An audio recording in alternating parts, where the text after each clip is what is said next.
Happy Wednesday, everybody. Welcome to this week's layout and project update. You see the scene over here that I was working on a couple weeks ago that I had a three-part series for. I even think there was a trailer. So just to recap for the new viewers, my friend told me that my trees suck and that I put them in a uniform fashion and I need to redo them. So regretfully, I'm going to take Dwight's advice and I'm going to tweak it a little bit. So a couple of videos ago, I talked about these trees here. They're by JTT Products. I got them at Hobby Lobby. I'm going to take these trees, which are taller and thinner, and I'm going to place them on each side of the creek here. And I'm going to also redo all these trees here. Instead of using the these thicker trees, I'm going to go with the thinner trees. I don't know if you can see them. I got a package of like 60. So I'm going to just start putting them in there. I think it'll make it look a lot better. I really hate to admit when Dwight is right, but this might be that one time. I'm not going to admit it. I'm just going to say it might be that time. But don't tell Dwight that I said so. I got a couple other things to show you. I got some plans in the works. A couple of other little things here and there. I got a Greensboro I'm a little flustered. I've had a busy day. Saturday, which is here in a couple of days, and I think it's the 23rd, 24th, something like that of March. There's a model railroad show up in Greensboro, and I'm going to go to that. My wife is awesome. I told her I wanted some shirts with my YouTube channel on there, and that's what I got today. So hopefully, walking around wearing this shirt or the other one that she made for me, it will, cause some or create some interactions with some people, and hopefully some more subscribers. I'm happy with my subscriber rate right now. It's about maybe 1 to 2 a day on average. I mean, it's been slow lately because I've been doing less lately. As the weather gets better outside, I got more grass to grow. I got more grass to weed eat. I got the fence line to weed eat. Dogs want to go inside and outside all the time. I'm doing a lot more outside than what I am inside. But I'm hoping to find that balance again. It'll take me a little while to get everything down pat again. Heck, I'm looking out the window right now. I got a ton of trees to cut down. I got shrubs to cut. I got trims to trim, or tree limbs to trim, and I got a lot going on. So the videos may slow down. Might start going to some more short videos with just a long video once a week. I was trying to do 2 longer videos a week, but I don't think that's going to be feasible for the next couple of months. Got a lot going on. Let's see. Let's start here with, where did they go? I'll just tell you. I've been working with Tony Custer and K4 decals to get some Allegheny Midland decals made. The Appalachian Lines version and the pre-1968 version. I believe his name is Mike at K4 Decals, and he started working on those. So I'm pretty happy about that. First off, I think it's great for the hobby that we have these decals coming out. Secondly, because I really need some because I got projects coming up. So in May, I believe the 18th, 19th, the big model railroad show around here is going to be at Spencer at the North Carolina Transportation Museum. My friend Dwight and I are getting tables just to display our work. And I got some projects that I'd like to do and complete before this. So that gives me about 7 weeks or so. Yeah, about 7 weeks or so. Closer to 2 months, maybe close to 8 weeks. But I have 2 Cato or Cato, depending on how you say it, GP35s that I picked up for $20 a piece. They're undecorated. There's no motor and no trucks, but I can get that stuff off of eBay. I'm going to paint them in the Allegheny Midland nickel plate inspired scheme. I don't know if Tony had any of those on his layout, but they're on the roster. So I think the roster numbers were 610 to 619, and they had dynamic brakes, which should make it even easier for me. I think it's going to be an easy build. I think it's pretty simple. I just gotta figure it all out and get the process down. If I started on Monday, I could probably have it done in a week. But I need those decals because I'm out of the proper decals. Let's see. Let's spin the camera over here. We'll show a couple other things here. I've been shopping a lot. I've come up with some things. My friends over at Mike's Trains in Thomasville called me. They had some consignment items come in. And we'll start over here at the beginning.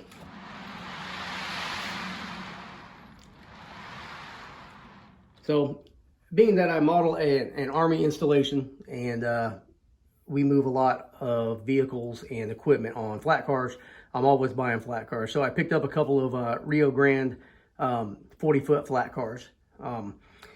Pretty happy with them. They already came with KD couplers and metal wheels. All I had to do was just, cut the trip pins off because they hung down a little low, and I'm really to the point where I don't even like having them on anymore, so I've been cutting most of them off. I also was working on this depressed center flat car. This is a Bachmann model that I upgraded the wheels on and body mounted some couplers to it. I started working a Allegheny Midland decals on there, and these small decals really kind of test my nerves, and I worked on it for about an hour, and I was like, yeah, I'm gonna take a break on this one, so I just let that one go. Picked up a couple of Rio Grande gondola cars. The one on the left is kind of unique. I'm not quite sure what the designation is, or I don't know any information about it, but a lot of detail on the car. I think it might be an AccuRail, but it's up higher than the other gondola cars of the same size that I have, and I thought it looked cool. I was like, you know what the hell, I'll get it. Picked up this Virginian box car. This is a KD model. It's really nice. I'm really happy with it, and it looks great. And that's really what they called me about that it came in, and I was like, all right, that's cool. And then of course I picked up that B&O fast dependable LC less than carload service box car. I have another one someplace around it. I just kind of like having two of everything. It's just my thing. And I ordered a Allegheny Midland gondola car. This was produced by the Cincinnati NHR, not NHRA, the National Model Railroad Association, I think. But whatever, they sponsored these, and Tony Custer blessed off on them, and they got the appropriate numbers and the paint scheme and all that stuff. So all I did was kind of work on the trucks a little bit and the couplers, and I put it together, and I'm really happy to have that. This Allegheny Midland cement hopper originally said nickel plate. I got a bunch of them, so I just went ahead and took one and decaled it Midland Road and changed the number series to 91,600 through 91,699, I think. And that's in the number scale, or the number series, right above the nickel plates. Cars are the same type and model. Other than that, I haven't bought any new cars or anything else. I mean, that was enough. I mean, what was that? 5, 6, 7, 8, something like that. I did take 2 locomotives and installed TCS motherboard in it with Loc Sound mobile decoders. Most of my engines I usually run 1 or 2 with sound and 1 without, just because it saves me a little money, and I can't really tell the difference between 2 and 3, and sometimes I can't tell the difference between 1 and 2 if they're online with sound. But I'm really happy with those. I can actually get a little extra weight in there, so they're about 2 ounces heavier, or 1.5 ounces heavier. So it really adds to the pulling capacity of the pair of locomotives that I run with them. Here is what I'm really happy about right now. This is the kit that I'm working on.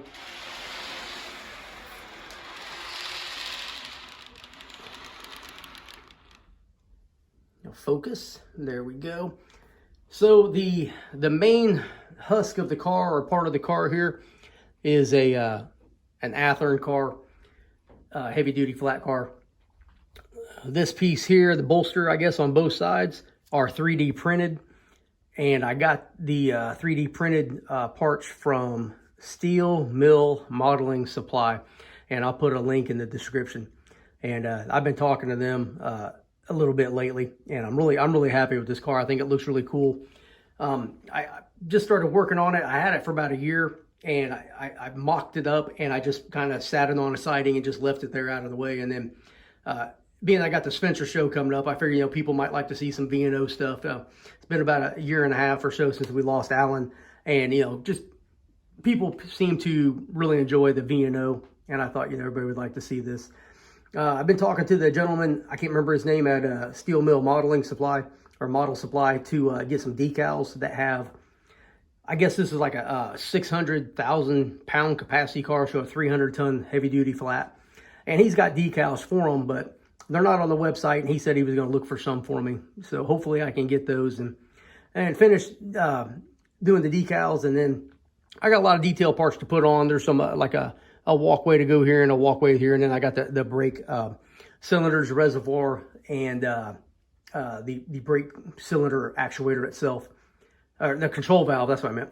And all that. And I got a bunch of little wires to bend and glue in place. And I got grab irons and stirrups to go on each end. And then, you know, the brake wheel and little brake chain. I mean, just a bunch of little tedious stuff. But, I mean, it's not anything difficult. And I kind of enjoy doing that. I'm motivated to do this car and get it finished. And pretty happy with it. I put an Athearn heavy duty flat car load on there. And I think it might be a little heavy for the car. And it looks okay. If I could get the holes to line up, I'm probably not going to be able to get the holes to line up with the pins, but it just seemed like it wobbled a little too much. So I'll have to tighten the screws up a little bit and see what I can do to make it run just a little bit better, a little fine tuning. But that's what most cars you get. But I'm thinking I'm going to get me another one. If you go over to, what's it called? Tip of the Brush Weathering.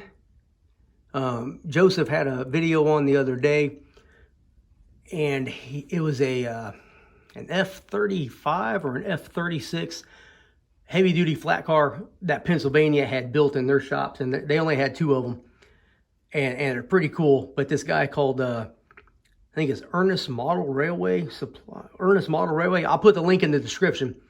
But this car is awesome. And it's a 3D print. I think it's $42. I'll probably buy both of them, or buy 2 of them, and then model both the Penske cars. I think that's going to be pretty cool. And I'm excited about the 3D modeling aspect of model railroading, because, I mean, if you can't buy it in brass, you know, or if you can buy it in brass, I guess, you know, you're going to spend, you know, hundreds of dollars, you know, if you're lucky, if not, you know, 800 or more for a brass car, versus you can get almost the same look with a 3D printed plastic car or resin car. So I'm excited about that. So that's going to be a purchase on probably on payday here on the 1st or so. Yeah, man, I've already talked for 13 minutes. I've rambled and stuttered on for 13, almost 14 minutes. That's ridiculous. So I'm not going to do the work on the scene and put the trees in. I'll film that and post that here in a couple of days. But this is the opening by where my gate's at when you come into the layout from my kitchen over there at the double doors, which are back over that way. But the railroad crosses over the gate when it's shut, of course, curves around and will curve up against the wall and come down this side of the layout. My biggest issue I had was I want a track to run down the back where the white foam is. And the idea there is it's going to go down grade, go underneath the layout, and then where these doors are propped up against the wall there, and where all my Star Wars Legos helmets are over here, that will end up being a branch line that goes down to like a riverport scene, and that will run all the way to where this door is right here. And that's roughly maybe 20 feet, 25 feet. And my biggest concern was how I was going to get the layout, or the bench work, I guess, to secure to the wall at the same time having this little shelf over here with this 3% grade on there. So I ended up working on it, and I put this support here to attach it to the 1x4 that has the grade on there. And my concern was that it would still kind of lean forward, you know, bring it this way, even after I had this angle support on there. So I threw this horizontal support on there, and this thing's pretty sturdy now, so it's not going anywhere. I put another block up underneath of here to kind of secure in the middle so that it doesn't dip. But I mean, it's pretty sturdy and it doesn't move, and I'm really happy with that. And I got smart and I pre-wired, or I pre-drilled where the wires are going to go before I built it. And I've done this before, and then I forgot to do it one time before, and then I've done it again. So I kind of went round and around with my procedures on how I do things, and this time here I think I got it right. And I'm planning on running my bus wire before I put the top on, or the plywood on and the foam on there, because I'm getting old and it hurts me to kind of get up underneath there and run that wire now. So it'd probably be a whole lot easier if I could stand up and do it. But I'm really excited about this portion of the layout, and I've been kind of leveling the shelf, I guess you could call it, the grade shelf. I don't know what you want to call it, and everything. So I just kind of working on it, make sure that, you know, that it's at the proper angle or close enough to level that I can go ahead and start building the bench work and stuff to go to this corner. And when I get that started or finished, I'll work on this section along this wall here. And this is about, what is that, 40 feet, something or so. And I got a huge yard coming in over here, and a bunch of other stuff. So just keep coming back and checking in and seeing what I'm doing. And I'm gonna, I guess I should go ahead and just apologize. I've been kind of rambling a little bit, which I always do. And you know, if you've watched any of my other videos, I always say it's gonna be short, and it always turns into 20 minutes. But I really hadn't planned what I was gonna talk about all that much tonight. Normally I do like a mental script, and I just kind of come out here and was winging it, and I kind of knew what I wanted to do, and then I got sidetracked and I started talking about them trees. And I'm gonna blame this on Dwight, because, you know, him being right just totally screwed me up right now. And I said I wasn't going to admit it, and I implied it, and I kind of just said it without admitting it again. But thanks, Dwight. This is your fault. So if you like this video, I'm going to challenge you to subscribe if you haven't done so already. Give me a like, leave me a comment. Oh, I know what this is a good one for everybody. So this is a Woodland Scenics 3% grade, and this is foam, right? What do you think I should use to secure it to the wood? Should I use caulk? Should I use wood glue, Gorilla Glue? Leave me a comment down below and give me your suggestion, because I'm really not sure what will adhere it to the wood the best without melting the styrofoam or causing any problems in the future. So like, subscribe, leave a comment, share the video, come back here in a couple of days and see what I do next. Thank you for watching.